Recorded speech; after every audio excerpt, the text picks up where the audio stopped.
திருப்பரங்குன்றம் மலையில் தீபம் ஏற்ற வேண்டும், காசி விஸ்வநாதர் ஆலயத்திற்கு பக்தர்கள் வழிபட அனுமதி அளிக்க வேண்டும் என்ற கோரிக்கைகளை வலியுறுத்தி கண்ணகி வேடத்தில் மாவட்ட ஆட்சியர் அலுவலகத்தில் திருநங்கைகள் மனு அளித்தனர்.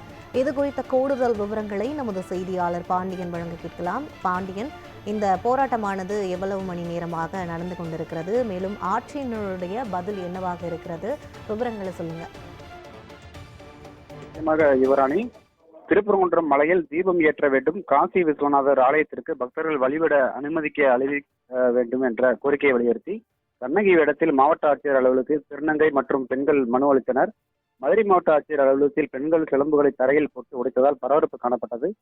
திருப்பரங்குன்றம் மலை உச்சியில் உள்ள தீபத்தூணில் நீதிமன்றம் உத்தரவு பிறப்பித்தும் தமிழக அரசு தீபம் ஏற்றாததை கண்டிக்கும் வகையில் தீபம் ஏற்ற வலியுறுத்தி பூரணச்சந்திரன் உயிர்ந்ததாகவும், மலை உச்சியில் உள்ள காசி விஸ்வநாதர் ஆலயத்திற்கு கடந்த 20 நாட்களாக மேலாக பக்தர்கள் சாமி தரிசனத்திற்கு தலைக்கு செல்ல காவல்துறை அனுமதி மறுத்து வருவதாகவும், சிக்கந்தர் தர்கா சந்தனக்கூடு நிகழ்ச்சிக்கு இஸ்லாமியர்கள் கொடியேற்ற 30க்கும் மேற்பட்டவரை காவல்துறையினர் பாதுகாப்புடன் அழைத்து சென்றிருந்தனர். இதனை கண்டித்து இந்துக்களுக்கு ஒரு நிதியும் இஸ்லாமியருக்கு ஒரு நிதியும் என தமிழக அரசு பாரபட்சத்துடன் நடந்து கொள்வதாக குற்றம் சாட்டி திருப்பரங்குன்றத்தை சேர்ந்த ஹர்ஷினி என்ற திருநங்கை தலைமையில் திருப்பரங்குன்றம் பகுதியில் சேர்ந்த பெண்கள் கைகளில் சிலம்புகளுடன் மதுரை மாவட்ட ஆட்சியர் அலுவலகத்தில் நீதி கேட்டு மனு அளித்தனர்.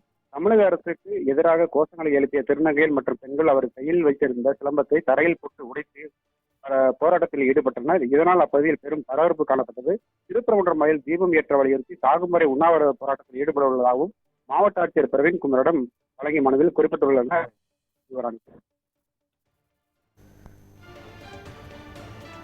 விவரங்களுக்கு நன்றி பாண்டியன்.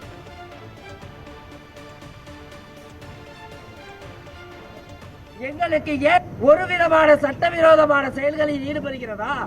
எங்களுக்கு இந்துக்களுக்கு ஒரு விதமாட்டமா? யார் மதவாதம் செய்கிறார்கள்? யார் மதவாதம்? இந்த திமுக அரசு இந்து மக்களை வஞ்சித்து மதவாத அரசியலில் ஈடுபடுகிறது. இந்துக்கு ஒரு விதமான உரிமைகள், ஒரு விதமான உரிமைகள், இது வஞ்சிக்கத்தக்கது.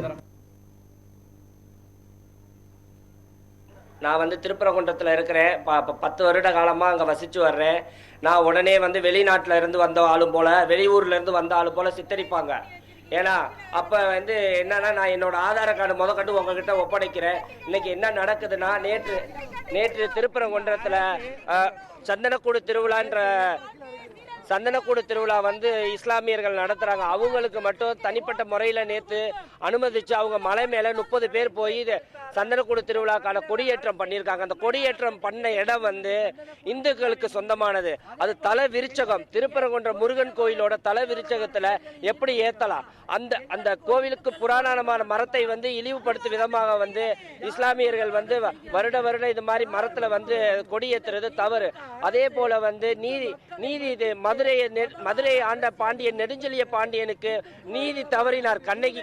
கண்ணகி எப்படி கோபம் கொண்டு எழுந்து மதுரையை எரித்தாலோ, அதே போல இன்னைக்கு நாங்க திருப்பரங்குன்றத்துக்காக உயர் நீதிமன்றம் கொடுத்த GR சுவாமிநாதன் கொடுத்த தீர்ப்புக்கு மதிப்பளிக்காத அரசு துறை அதிகாரிகளை கண்டித்து நாங்கள் நீதி கேட்டு வந்திருக்கோம். கண்ணகி எப்படி மதுரையை எரிச்சு நீதி கேட்டாலோ, அதே போல நாங்க இன்னைக்கு கையில எங்க சிலம்பை எடுத்துட்டு பூரணச்சந்திரன் எப்படி மரணம் அடைஞ்சாரு, இன்னைக்கு எப்படி பூரணச்சந்திரன் சாவுக்கு யார் காரணம்?